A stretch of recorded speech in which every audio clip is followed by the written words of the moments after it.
Hey guys, Lucky Larry, K&L Machine and Welding. Out here in the shop again today. It's Friday. Of course, Thursday, we were working on these fenders and about got them knocked out. We got a little bit more to do to them, but before we lay the final paint to them, but we're getting close. Today, what we're working on, once again, we work on what pays the bills. Today, what we're working on is this 1985 Jeep CJ7. We've already done some work to it, and I think I mentioned that in another video. If not, it ain't no big deal. We put some seals and stuff in it and stopped up some obvious oil leaks, and I told the owner when he picked it up that I really wasn't sure that we got them all, but I got the ones that I could tell for sure that were leaking. So I went ahead and sent him on with it and told him that, you know, if it was still, you know, to drive it for a little while and see what all leaks developed from there. And we wound up with the front crankshaft seal leaking still. So that's what we're going to address today. And let's go ahead and pop the hood up on this thing. I hope I can get this one with one hand. We'll see. Oh yeah. Okay, now in here we've got a little old 250 what is it, 256 258, excuse me, 258 cubic inch straight 6 AMC motor. And luckily this one here, we done a video not too long ago showing part of the procedure to put a front seal in a 300 cubic inch 6-cylinder Ford. Well, this one here is actually quite a lot easier. Okay, we're not going to have to jump through near as many hoops to get this one done, for the simple reason the seal on this one goes in from the front side and not the back. So let me go ahead and get the prop rod up on this hood and get some tools out here, and we'll get started on this thing. And I'm going to take you clear through it because I figure there's a few people who maybe have an old Jeep that they would like to do this on and really don't maybe not necessarily understand the procedure or anything. So we're going to show you. We're going to take you through step by step how to do this repair, so that any of y'all that maybe have an old Jeep with a front seal leaking, that you went and seen your mechanic and he's asking a tremendous ridiculous price to do this, we're going to show you how to do it on your own. So give me just a second to get all this stuff, get some tools and everything set up, and we'll be back in just a second. Hey guys, Lucky Larry here. We're down here underneath of this CJ7 right now, and you know, when I first crawled down here, I was looking, seeing what kind of tools I was going to need, and it happened to strike me that I need to, you know, just like I say, this is a basic primer on doing a front crankshaft seal, and it happened to strike me that I needed to mention how do you diagnose a front crankshaft seal. So we're going to take a look at that right now. I'm going to turn you around here, and if you look up in here, okay, everything's wet with oil and grease and grime and everything. So, you know, you can actually see, if you look, and I hope you guys can see it, you know, we've got a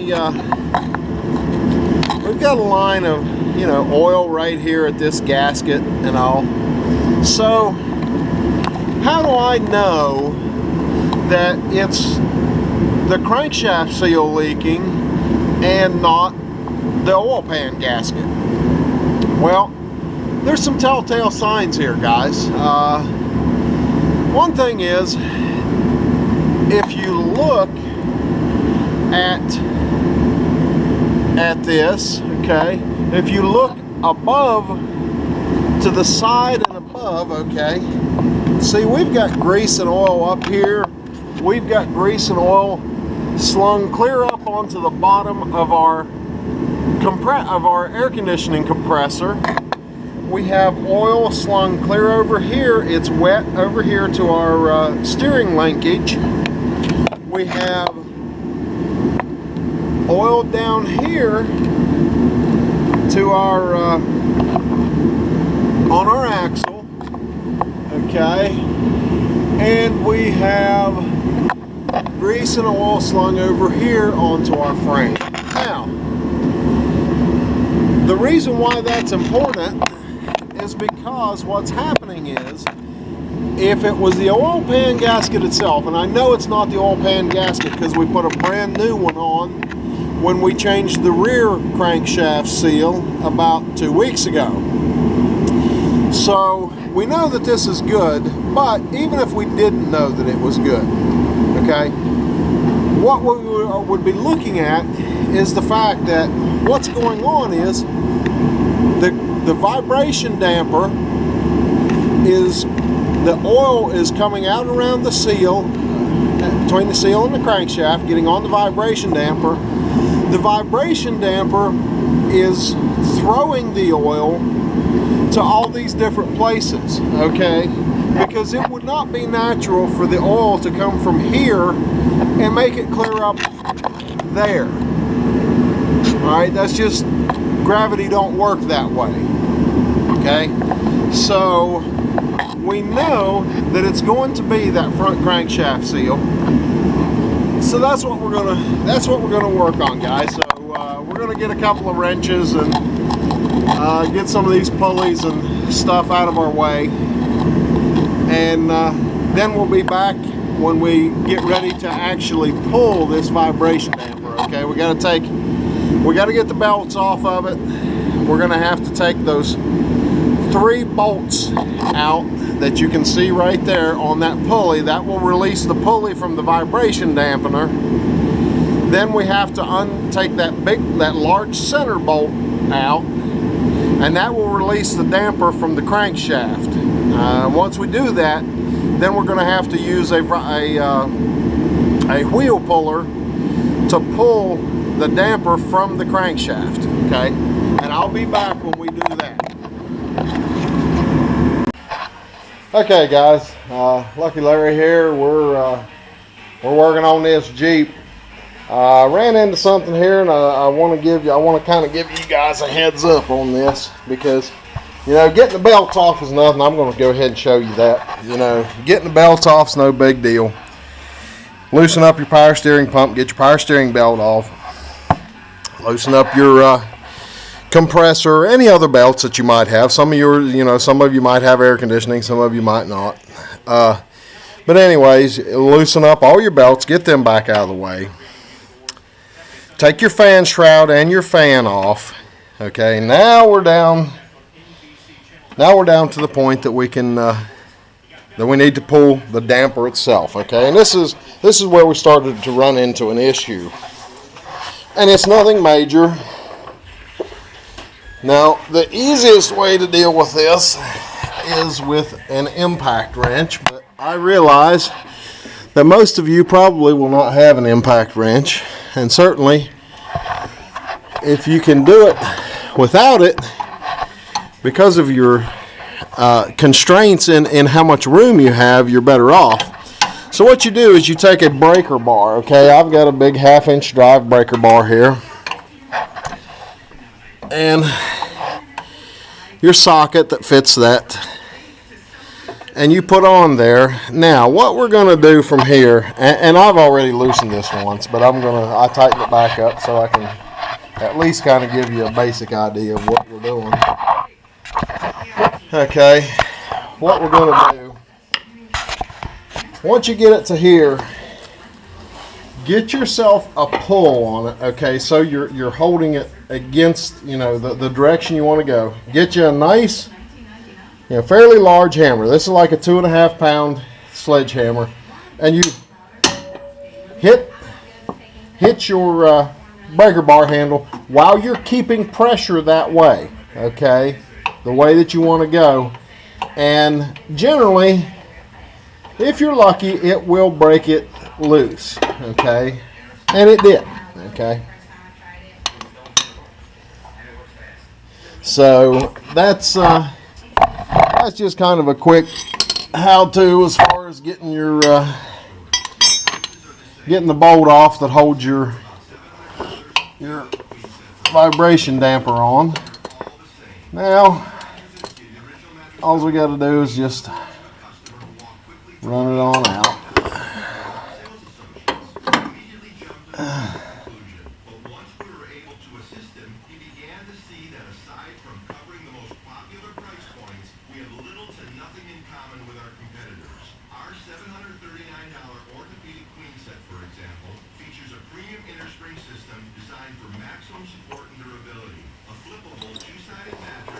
Okay, guys, and as you can see, it's a big old thick heavy washer and a big old bolt. But now what we've got to do is we got to get our puller up in here, which is no big deal. It's not a super big chore.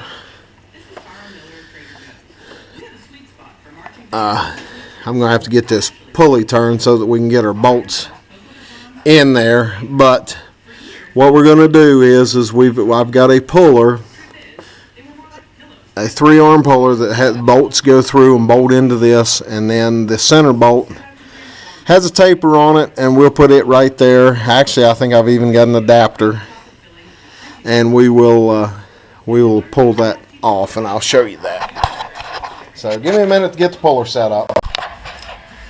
Now here's our puller, guys. This is the 3-arm puller that I was telling you about. And obviously, let me set this thing down here where I can kind of point to it.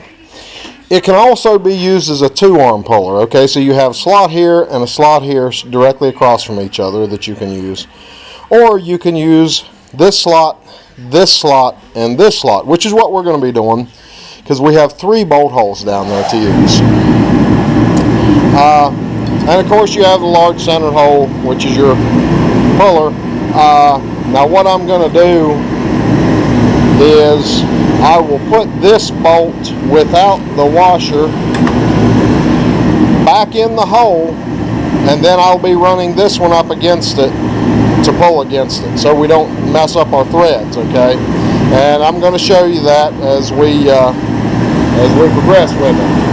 So let me get the puller set up down here.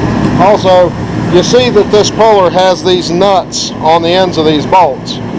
The nuts are the only reason that they're there is to keep the bolts from coming out while it's in my in storage in my toolbox. Okay, guys, get it set up. Be back with you when we start pulling. Okay, guys, we've got our puller set up here, as you can see.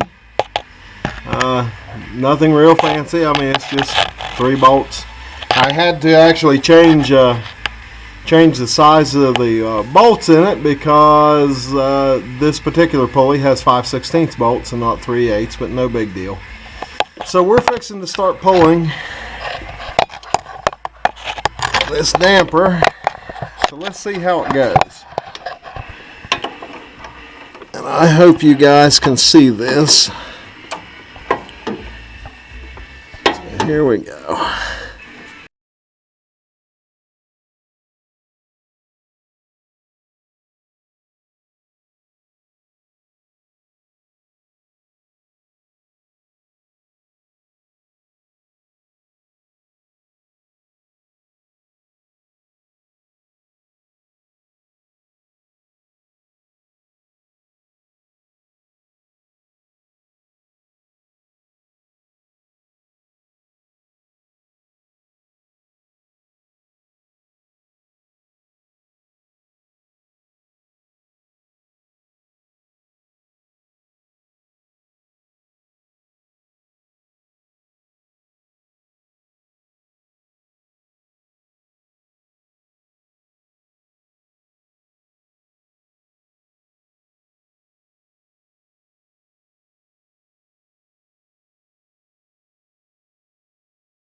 And grill.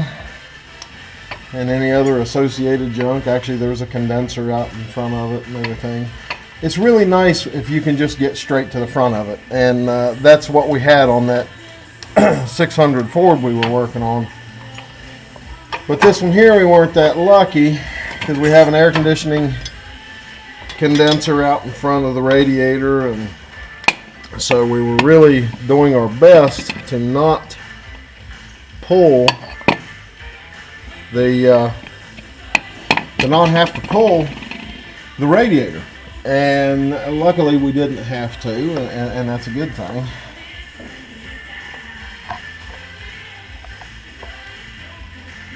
And there's something that we need to be very careful of, is our key up there. You have to be concerned with it, because we don't want to drop it. Okay, now we can take our bolt out.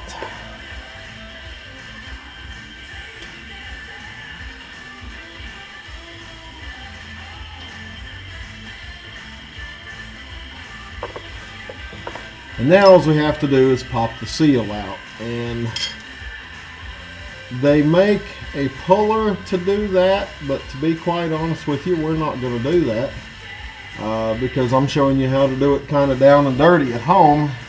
And yeah, boy, this seal was just a wreck. It's definitely the reason why we had all this oil leaking.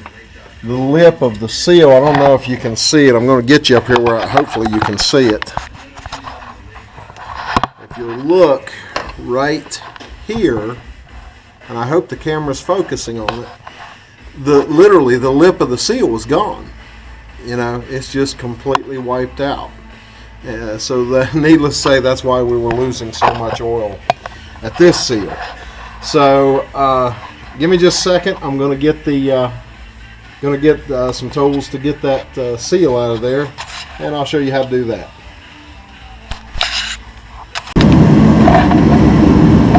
Okay guys, this is the easiest way that I know of to get these seals out, is just with a screwdriver, and underneath of them,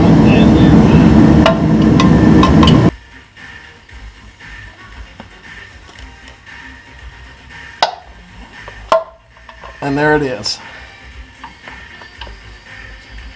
All you got to do is just get the right pry on it, guys, and it'll come right out.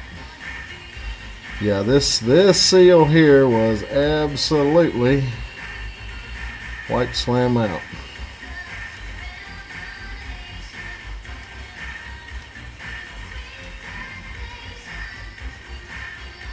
So it's a good thing we're doing this. Now, one thing that I do want to mention is that when you're doing this, when you're prying on this seal, what you do is you get in here on the rubber and you come up under this lip. Okay, you see you got this little lip, and as you can see, I mean, I destroyed the seal, but I was up under this little lip here. Okay, that's where you want to be. You don't want to be down here trying to pry down here, because what'll happen is you'll get inside that aluminum housing, and it's very possible that you can damage it. But as long as you're out here and all you're getting on is this lip around this seal, you're not going to damage anything but the seal itself. Well, the seal is what we're replacing, so we don't care if we damage it. Okay, so all right, well, we're ready to put our new seal in, so let me get it and get it ready. Okay, boys and girls, got our seal, our new seal here, as you can see. I've already put grease on the inside of it so that we won't burn it up, you know, when we first start the engine. Also put a little grease on the outside just to help it go in the bore.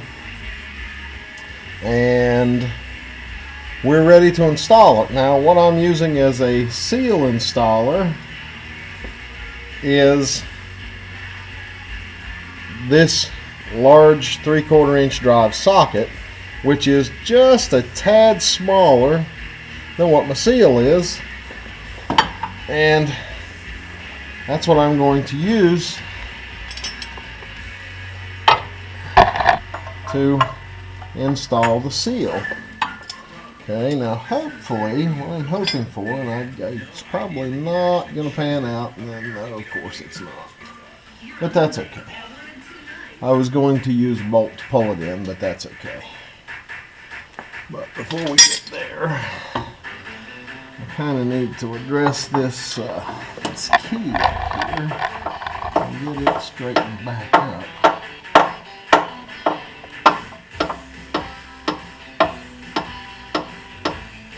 Okay, there we go. There's our key straightened up.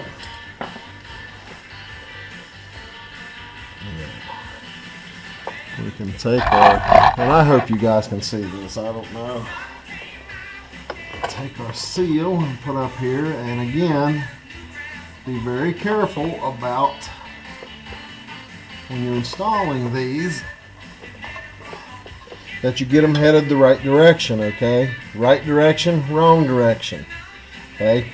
The lip, the actual lip of the seal goes to the inside where you can see the spring and everything. That all goes to the inside of the motor. And this, all this goes to the outside, okay? So, let's see if we can, okay, there we go. Now, what I'm going to do first is I'm going to take just my rubber mallet and just bump it a little bit. And that may actually be all we need to install this seal.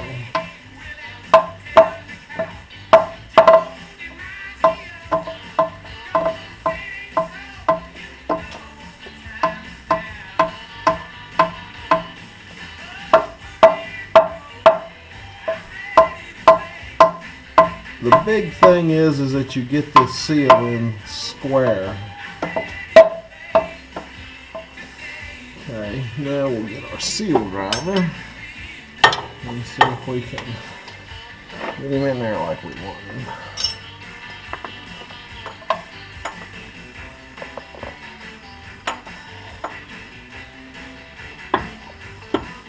Oh, mercy.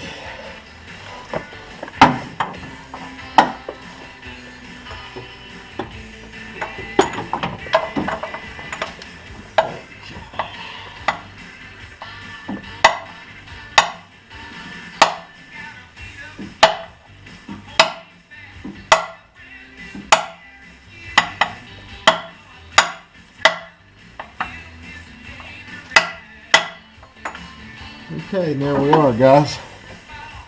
Seal's in, it's nice and square. Just exactly like it should be. Okay. Now, our next step is to put our damper back on. Now,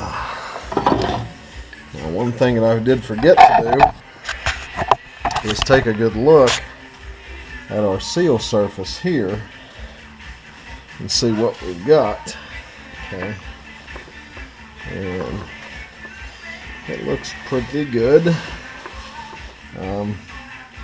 What we're looking to not have is a deep gouge or a deep worn spot. Now we've got a little bit of a groove here, but it's not much. And actually this damper's fine. Now, had that been a little too deep, they make what's called a speedy sleeve for these. You can actually get them with the seal kit, and it's a sleeve that just basically it glues over top of this and goes inside the seal, and that's how that's what the seal runs against. But we don't need that. We're in good shape. And generally you won't. Like I say, they sell them, but most of the time, unless it's just an engine with a gazillion miles on it, you won't need it.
Okay, here we are. We're down against the crankshaft. Now all I got to do is I'm going to have to go to the manual and look at the specs for this, and we'll be done down here. So okay, guys, the rest of it is basically just the reverse of what you did. Put your belts back on, put your shroud and your fan back on, tighten your belts, and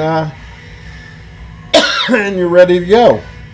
So that's where I'm going to stop taping at right here, guys, because there's no need for y'all to see the rest of it. I mean, there's really nothing to it. So the only thing left for me to do is torque it and, as I said, reverse everything we've done. I guess this is it. So this is Lucky Larry down here at K&L Machine and Welding. Hope you enjoyed the video. Hope it was informative to you. And we'll catch you next time on another job. See you later, guys. Hit the like and subscribe.